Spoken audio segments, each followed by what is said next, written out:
I'm Austin. And I'm Sandberg. And we've been friends for over 20 years. Recently, the activity we've come most to love has been wilderness backpacking. Almost everything about it feels right and conducive to our shared interests. There is, however, one caveat. One thing about the enterprise that frankly disgusts us. That is the food that people eat. I mean, look at that. Nice texture on the noodles. Who the fuck finds that appetizing? This one's gonna be hard to beat. So we have made it a requirement to bring bare minimum 30 pounds of fresh food every camping trip to fuel us with the energy we need to properly enjoy the experience and the beauty that surrounds us. What we hope to achieve by showing you what it is we do is to inspire others to adopt this fine methodology of camping. Because it's important to know that if you have the will and the drive and the fortitude to hike a heavy pack to a remote campsite in the middle of nowhere, you can enjoy food that far surpasses the freeze-dried fecal matter that is sold regularly to others that share our passion. And that is what separates us from every other asshole that films himself camping. We also love metal, and we add the moniker of tactical to every piece of equipment we use because we find it hilarious. Now, on to the food. We're hungry men right now. We just hiked about 4.5 miles, about 2,000 feet.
Now we're in bear country.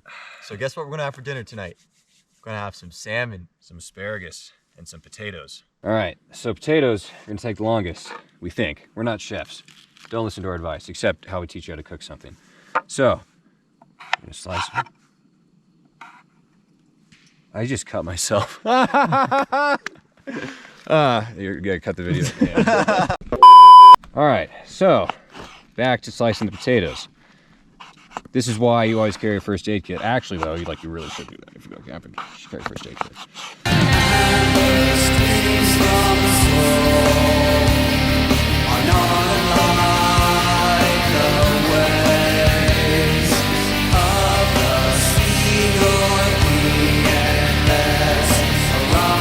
For seasoning, we're gonna keep it simple, as you should, with literally everything. Some pepper. That will blow away in the wind.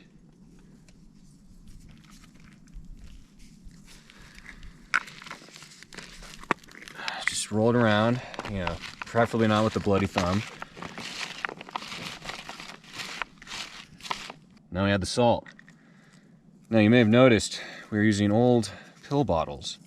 This is actually really what you should do after you finish a bottle of pills.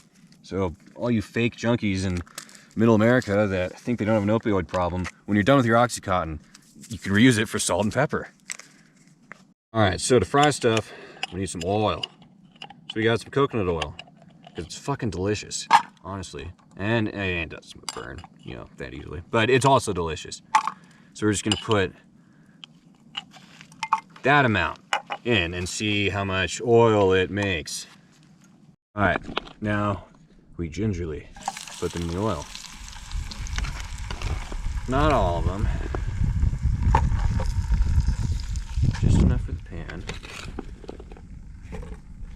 You may have noticed the oil stopped bubbling and making noises. So we gotta turn the heat up, because now the pan is full of stuff, so it's getting cooler. We're not chefs.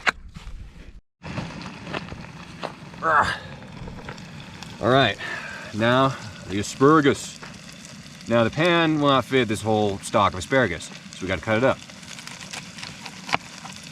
And you don't want the ends of the stalk, because they fucking suck.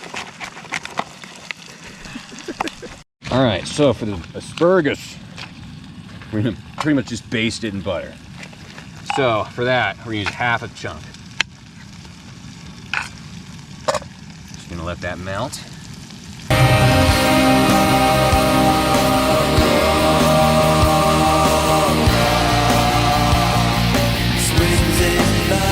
All right, well, we removed the rubber bands.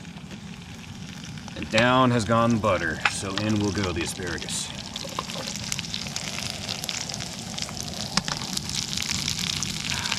Move that around with the trusty tactical spork.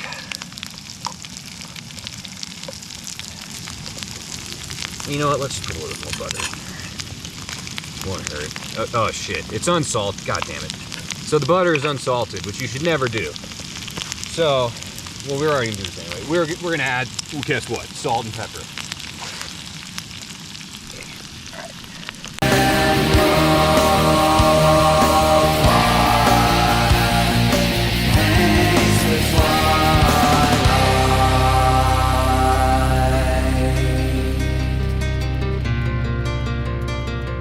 We're gonna use a seasoning on the salmon that we haven't really used before. We're gonna use some salt. Make sure you salt your salmon pretty well. You don't want to salmon your fish. I would like to salmon my salt. That's right, god damn it. And so be generous with it. Don't be a fucking hoarder with your salt. It's everywhere. Eat it. Alright. And then guess what we're gonna do on that? We're gonna add a little bit of pepper. Because you haven't seen this ever in your life. Alright. Yeah, you like that pepper. Bam, bam, bam, bam. Obviously, you want to make sure you get the other side. Make sure you salt the other side, both sides.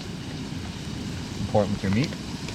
Alright, and while the pan is the hottest in the beginning, we're gonna put all these babies down. Skin side down first.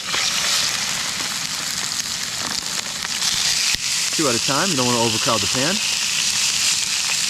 Yeah, and when that skin's nice and crispy, we're gonna flip it in about 4 or 5 minutes. Let the other side cook for another 4 minutes. And you got your salmon cooked up, baby. So, you might be wondering how much oil we used. Well, the thing with oil is you gotta be careful. Because one, we don't want a coup. 2, we don't want to be invaded by America. And then 3, we don't want sanctions to be imposed on us and then get blamed for the negative effects of said sanctions.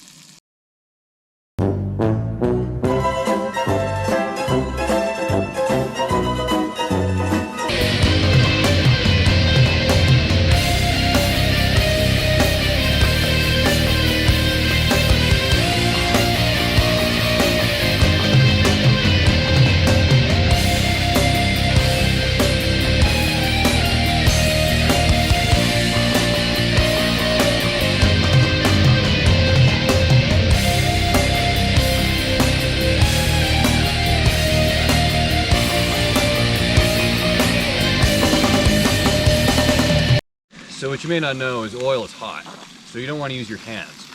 You want to use something like this. Now this is the tactical spatula. You may be wondering why we call it tactical. It extends, a line for optimal acquisition of food slathered in oil. It also serves as a weapon. Notice the serrated edges, perfect for warding off unwanted animals that seek to steal our salmon. As my man said, we're in bear country, and the last thing we want is a bear attack. But with the tactical spatula, an encounter with the bear would play out much more like this. Bear comes out, spatula comes out. Bear runs.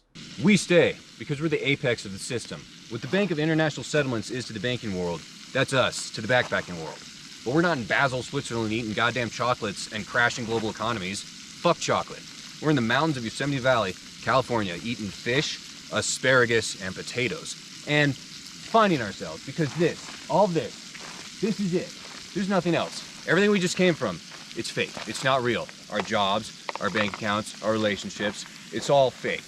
The money's fake. It's like 9% of it's backed in anything real. The rest is just thin air. It's fake. It's all fake. It's not going to be here in 1,000 years. It's not going to be in 10,000 years. It's impermanence.